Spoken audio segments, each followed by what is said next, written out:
الحمد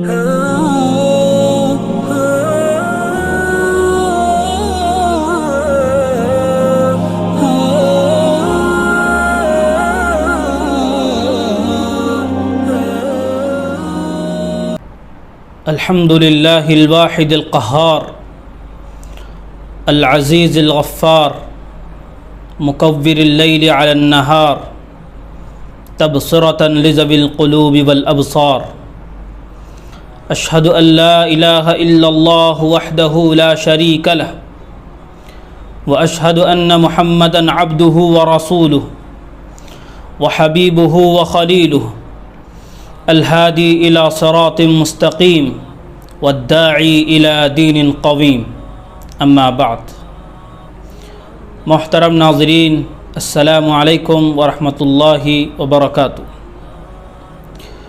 اس سال کی آج درس قرآن کی آخری قسط ہے، 30ویں پارے سے ہم کچھ باتیں بیان کریں گے۔ اعوذ باللہ من الشیطان الرجیم، بسم اللہ الرحمن الرحیم۔ اقرأ بسم ربک الذی خلق خلق الانسان من علق اقرأ وربک الاکرم الذی علم بالقلم علم الانسان ما لم يعلم۔ پڑھیے اپنے اس پروردگار کے نام سے جس نے پیدا کیا، جس نے انسان کو خون کے ایک لوتھڑے سے بنایا۔ پڑھتے جائیے، اور آپ کا پروردگار سب سے زیادہ کرم والا ہے، جس نے قلم سے علم سکھایا، انسان کو وہ سکھایا جو وہ جانتا نہ تھا۔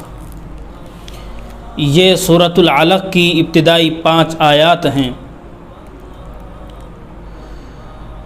اس سورت کے 2 حصے ہیں۔ پہلا حصہ وہ ہے جو ابھی ہم نے آپ حضرات کی خدمت میں پڑھا ہے، اس کی تلاوت کی ہے 5 آیات کی۔ اس کے بعد اخیر سورت تک ایک دوسرا حصہ ہے۔ یہ پہلا حصہ جو ہے بالاتفاق یہ پہلی وحی ہے جو نبی پاک صلی اللہ علیہ وسلم پر اس موقع پر نازل ہوئی جب آن حضرت صلی اللہ علیہ وسلم غار حرا میں تشریف فرما تھے۔ حضرت جبرائیل علیہ السلام آئے اور آ کر کہا اقرأ، پڑھو۔ تو آن حضرت صلی اللہ علیہ وسلم چونکہ پڑھے ہوئے نہیں تھے، کہا ما انا بقاری، میں پڑھا ہوا نہیں ہوں۔ پھر اس فرشتے نے آپ کو زور سے دبایا، پوری طاقت سے دبایا۔ آن حضرت صلی اللہ علیہ وسلم فرماتے ہیں، یہ صحیحین کی روایت میں آتا ہے، یہ تفصیل واقعہ اس میں بیان کیا گیا ہے، اتنی زور سے دبایا کہ میری جان نکل جاتی۔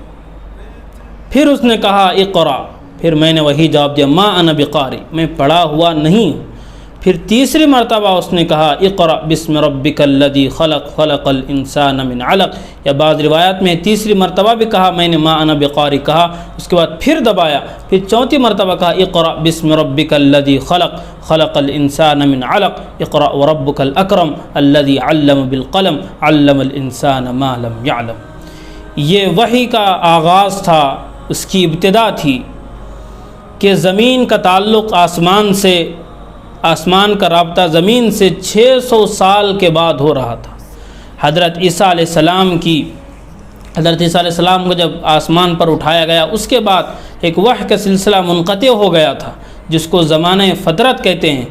زمانہ فترت جس کو کہتے ہیں، جس میں وحی نہیں آئی ہے، 2 نبیوں کے درمیان کے زمانے کو زمانہ فترت کہتے ہیں، تو اس میں وحی کا سلسلہ بند ہوا تھا۔ اب جو وحی کا سلسلہ شروع ہو رہا ہے، تو جس طرح آغاز اللہ نے کیا ہے وہ یہ نہیں ہے کہ اعبدوا ربک، کہ آپ اپنے رب کی عبادت کرو، صلی صلاح، نماز قائم کرو، اس طرح اس کی شروعات نہیں ہو رہی، بلکہ شروعات ہو رہی اقرا، پڑھو کے ذریعے۔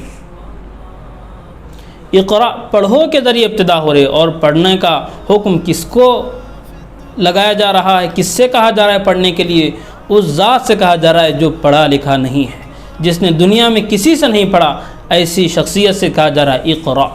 تو یہ کہہ کر یہاں پر یہ بات واضح کر دی گئی ہے کہ یہاں پر تعلیم کی اہمیت کو بتانا مقصود ہے، علم کی اہمیت کو بتانا مقصود ہے۔ علم ضروری کیوں ہے؟ Education is fundamental for achieving full human potential. تعلیم ضروری ہے اس لیے کہ انسان کی صلاحیتوں کو بروئے کار لایا جائے، ان کی صلاحیتوں کو اجاگر کیا جائے۔ کیوں اجاگر کیا جائے؟ تاکہ اللہ کی معرفت بندے کو حاصل ہو۔ اقرأ کے بعد میں اللہ رب العالمین نے جو لفظ یہاں پر استعمال کیا، اقرأ بسم ربک، اپنے رب کے نام سے پڑھو، کیونکہ رب کے نام سے نہ پڑھنے کی وجہ سے غلطی تھی کہ علم کا رشتہ رب سے ٹوٹ گیا تھا۔ اب اس رشتے کو جوڑا جا رہا ہے، علم کو اللہ سے، اللہ کے نام سے جوڑا جا رہا ہے، تاکہ جو علم جو اتنے سالوں تک رہا وہ بغیر اللہ کے نام کے رہا۔ اس لیے یہاں پر کہا جا رہا ہے کہ اللہ کے نام سے پڑھو۔ یہاں پر شرط لگائی، جب تک اللہ کا نام ہوگا تو ہی وہ علم نافع ہوگا، اللہ کے نام سے نہیں ہوگا تو پھر وہ علم نافع نہیں ہوگا۔ یعنی علم اللہ کو، اللہ کی معرفت کو حاصل کرنے کے لیے حاصل کیا جائے، اللہ کی معرفت حاصل کرنے کے لیے علم کا حصول ہو۔ علم جو اللہ نے اس کو جائز بلکہ ضروری قرار دیا ہے ہر انسان کے لیے، خاص کر مسلمانوں کے لیے، جیسے کہ اس سے پہلے بھی آپ حضرات کی خدمت میں آئی۔ یہ ایسی صورت ہے کہ اس کی تمہید بھی 15 منٹ کے اندر مشکل ہے بیان کرنا، لیکن ہمارے پاس وقت کی کمی ہے۔ اس میں کچھ باتیں ہم آپ حضرات کی خدمت میں عرض کرنے کی کوشش کریں گے۔ سب سے پہلے جو بات ہے وہ علم کی اہمیت ہے، تعلیم کی اہمیت اللہ رب العالمین یہاں پر بتا رہے ہیں کہ تعلیم بہت ضروری ہے۔ اور ضروری کس سے کہا جا رہا ہے؟ کہ جو پڑھا لکھا نہیں ہے ان سے یہ حکم دیا جا رہا ہے ساری امت کو۔ ایک بات تو یہ ہو۔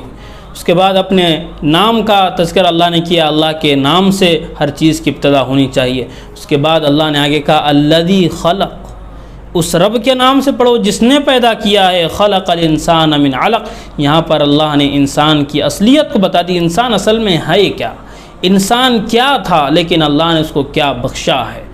اللہ نے اس کو زینت دی ہے، اللہ نے اس کو کمال عطا کیا ہے، اللہ نے اس کا اشرف المخلوقات بنایا۔ کہا اللہ نے اس کو ایک خون کے لوتھڑے سے بنایا ہے۔ یہ انسان کی اصلیت ہے۔ اگر انسان صرف اپنی اصلیت کو جانے اور اس پر غور کرے تو پھر انسان کے ذہن و دماغ میں غرور اور تکبر کا شائبہ بھی نہیں ہوگا۔ اپنی اصل کو دیکھے انسان کے میں تھا کیا، اللہ نے کیا بنایا۔ اور تعلیم کی جہاں پر بات آئی تو اللہ نے کہا کہ اللہ نے انسان کو خون کے لوتھڑے سے بنایا، لیکن دوسرے جانور بھی اس طرح پیدا ہوئے ہیں، لیکن انسان کو اشرف المخلوقات اس لیے بنایا کہ اس کے اندر علم ہے، شعور ہے اس کے اندر۔ تو جو انسانوں اور جانوروں کے درمیان فرق کرنے والی چیز ہے وہ علم ہے، تعلیم ہے۔ کیونکہ کھانا پینا یہ مقصد زندگی نہیں ہے، یہ کام تو جانور بھی ہم سے بہتر کرتے ہیں، وہ بھی کھاتے ہیں، وہ پیتے ہیں، زندگی وہ گزار رہے ہیں، لیکن زندگی صحیح معنوں میں زندگی کہلانے کے وہی لائق ہے، وہی مستحق ہے جس زندگی میں رب کے ساتھ اپنا رشتہ جوڑا جائے، وہی صحیح معنوں میں زندگی ہے۔ تو یہاں پر اللہ نے بتایا، پھر آگے کہا اقرأ وربک الاکرم، پھر دوبارہ حکم دیا کہ اپنے رب کے نام سے پڑھو جو بڑا کرم کرنے والا ہے۔ اور پھر آخر میں ایک لفظ اللہ نے، ایک جملہ کہا الذی علم بالقلم، کہ جس رب نے تمہیں قلم کے ذریعے سکھایا ہے۔ تو یہاں پر قلم کی اہمیت کو اللہ نے بتایا ہے کہ جو تعلیم حاصل کرنے کا ایک ذریعہ ہے، قلم بھی ہے۔ قلم حاصل کرنے، یہ تعلیم حاصل کرنے کا ایک بہترین ذریعہ قلم ہے، تو قلم کی اہمیت کو بھی بتایا۔ اور یہ اہمیت کب بتائی جا رہی ہے؟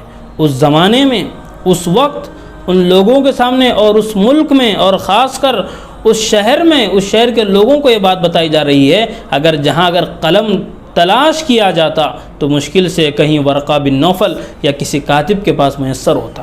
تو وہاں پر قلم کی اہمیت کو اللہ نے بتایا، ایسی جگہ پر جہاں قلم کا کوئی تصور نہیں تھا۔ اور عرب کے شعراء میں بھی ہم دیکھیں، ان کے اشعار میں وہاں بھی قلم کا تذکرہ بہت کم ملتا ہے۔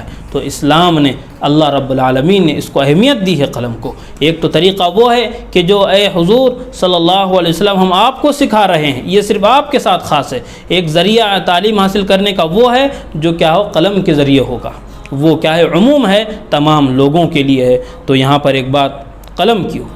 اور تیسری بات اس کے اندر یہ ہے کہ جہاں پر علم کا تذکرہ ہے، اللہ نے آگے کہا کلا ان الانسان لیطغی، جب انسان کو صلاحیتوں سے نوازا جاتا ہے، جب انسان کے اندر کچھ صلاحیتیں آتی ہے تو پھر انسان سمجھتا ہے کہ یہ تو بس ہمارے کاوشوں کا نتیجہ ہے، نہیں، یہ اللہ کی طرف سے ہے۔ یہ انسان جو چیز حاصل کرتا ہے، اگر اللہ نہ چاہے تو وہ حاصل نہیں ہو سکتی، یہ محض اللہ کا فضل ہے کہ اللہ نے عطا کیا۔ اگر انسان اس میں سرکشی کرے گا تو پھر بڑے خطرے کی بات ہے۔ آفت العلم الطغیان کہا گیا کہ علم کی جو مصیبت ہے وہ سرکشی ہے، تکبر ہے، گھمنڈ ہے۔ علم کے بعد اگر گھمنڈ آ گیا، تکبر آ گیا، تو پھر وہ علم نافع نہیں کہلائے گا۔ جو علم مطلوب ہے وہ علم وہ کہلانے کے لائق اور مناسب نہیں ہوگا۔ تو علم آنے کے بعد کچھ اس طرح کی چیزیں ہوتی ہیں انسان کے اندر، تو اللہ نے کہا یہ چیزیں نہیں ہونی چاہیے۔ اللہ نے نوازا ہے تو سب چیزیں اللہ کی طرف، ان الی ربک الرجع، اس کا طریقہ، اس کا علاج یہ بتایا گیا ہے کہ اللہ کی طرف بندہ رجوع کرے۔ جب اللہ کی طرف بندہ رجوع کرے گا، اپنے آپ کو کچھ نہیں سمجھے گا، تو پھر اس کو تمام چیزیں اس کے لیے آسان ہو جائیں گے۔ اور دوسری بات یہاں پر ہم غور کریں، یہاں پر اللہ نے تخلیق اور تعلیم دونوں کو ساتھ میں بیان کیا۔ تخلیق کریشن، تعلیم education. There is a huge relation between education and creation. یہاں پر ایک تعلیم اور اللہ رب العالمین تخلیق کا تذکرہ کیا ہے، اس کے اندر بھی ایک نقطہ ہے کہ تخلیق معدوم شے کو وجود بخشنا، اور تعلیم معدوم شے کا علم دینا۔ معدوم شے یعنی جس چیز کا علم نہیں ہے اس چیز کا علم دینا، یعنی سامنے والے کو جس چیز کا علم نہیں ہے اس کے متعلق اس کو بتانا، یہ تعلیم ہے۔ اور جو چیز وجود میں نہیں ہے اس کو وجود میں لانا، یہ تخلیق ہے۔ تو اللہ نے یہاں پر دونوں کا تذکرہ کیا ہے، اور بہت ساری باتیں اس کے دوسرے حصے میں بھی ہیں، وقت کی کمی کی وجہ سے ہم اس کو تفصیلاً بیان نہیں کر سکتے، تو آج ایک ہی حصے پر ہم اکتفا کرتے ہیں۔ اور دوسری بات جو اسی 30ویں پارے سے آپ حضرات کی خدمت میں بیان کرنی ہے، اور وہ گویا قرآن کریم کی آخری صورت ہے، اس صورت کا پہلے ترجمہ کیا جائے، پھر ہلکی سی اس پر روشنی ڈالنے کی کوشش کی جائے گی۔ قل اعوذ برب الناس ملک الناس الہ الناس من شر الوسواس الخناس الذی یوسوس فی صدور الناس من الجنۃ والناس۔ یہ سورۃ الناس ہے، اس کا ترجمہ آپ حضرات کی خدمت میں آ جائے۔ کم سے کم یہ تو ہو کہ پورے قرآن کے اندر ایک سورت کا ترجمہ مستقل پورا کیا گیا، کم سے کم اس طرح کی بات تو ہو، تو اس کا ہم پورا ترجمہ کر رہے ہیں۔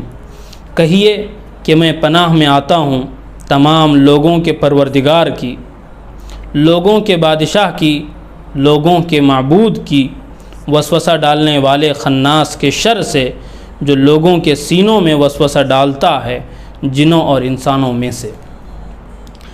یہ سورۃ الناس ہے، قرآن کریم کی آخری سورت ہے۔ اس سے پہلے سورۃ الفلق ہے اور یہ سورۃ الناس۔ یہ ان دونوں سورتوں کو معوذتین کہا جاتا ہے، دونوں کے اندر پناہ چاہی گئی ہے، تو اس لیے اس کو معوذتین کہا جاتا ہے۔ اور یہ سورت اور سورۃ الفلق، اس کا شان نزول یہ بتایا جاتا ہے کہ حضرت صلی اللہ علیہ وسلم پر یہودیوں نے جادو کروایا تھا، تو یہ صورت نازل ہوئی، اور اس صورتوں کو آپ پر دم کرنے کے لیے کہا گیا، آپ کو حکم دیا گیا۔ تو مفسرین نے یہاں سے بات لکھی ہے کہ علاج و معالجے کے لیے جب کسی پر سائے کا اثر یا کسی چیز کا اثر ہو، جادو ہو، تو پھر ان صورتوں کا اہتمام، اس کی تلاوت اس کو کرنا چاہیے۔ اور سورۃ الناس کے اندر اللہ رب العالمین نے ہر جگہ ہر آیت کا اختتام جو ہے ناس پر کیا ہے، سوائے ایک آیت کے۔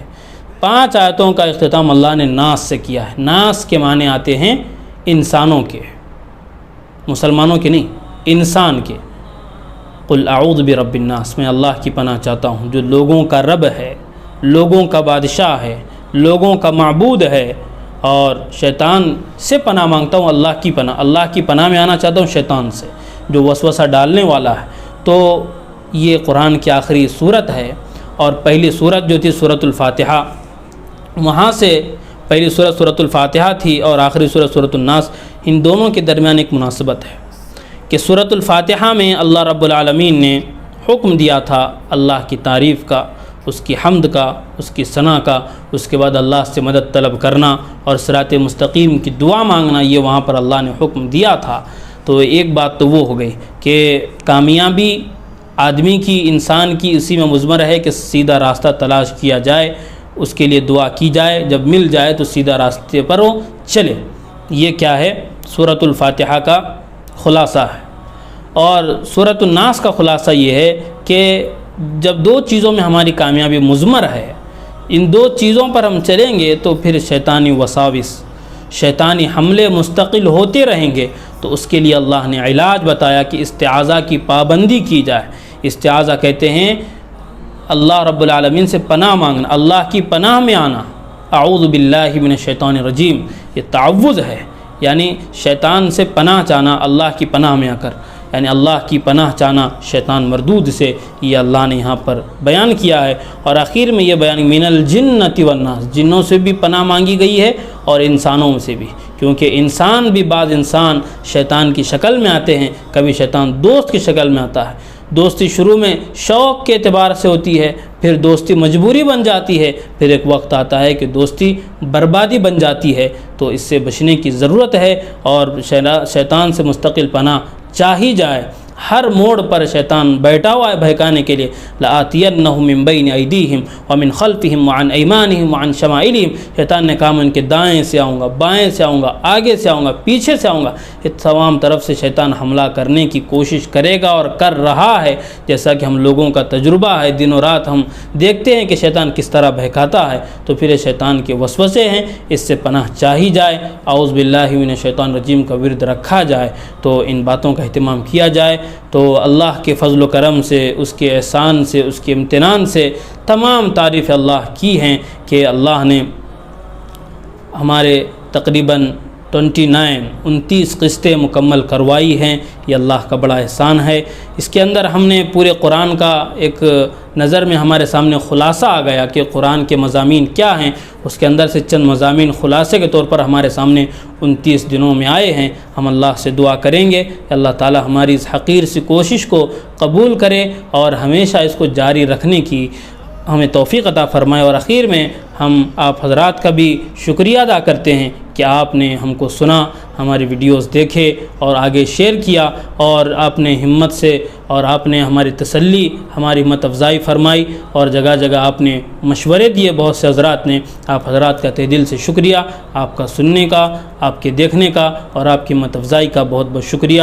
اللہ سے دعا ہے اللہ تعالی ہم تمام کو جو باتیں کہی گئی ہیں 29 دنوں میں، خلاصے کے طور پر جو باتیں اصلاح سے تعلق رکھنے والی ہیں، ان باتوں پر مجھے بھی، کیونکہ کہنے والا بھی محتاج، سننے والے بھی محتاج، سب محتاج ہیں، اللہ ہم تمام کو توفیق عطا فرمائے۔ آخر میں ہم دعا پڑھتے ہیں، اللہم آنس وحشتی فی قبری وارحمنی بالقرآن العظیم واجعلہ لی اماما ونورا وہدا ورحمہ، اللہم ذکرنی منہ ما نسیت وعلمنی منہ ما جہلت وارزقنی تلاوتہ آناء اللیل وآناء النہار واجعلہ لنا حجتا یا رب العالمین، واجعلہ لنا حجتا یا رب العالمین، آمین۔ وآخر دعوانا ان الحمد للہ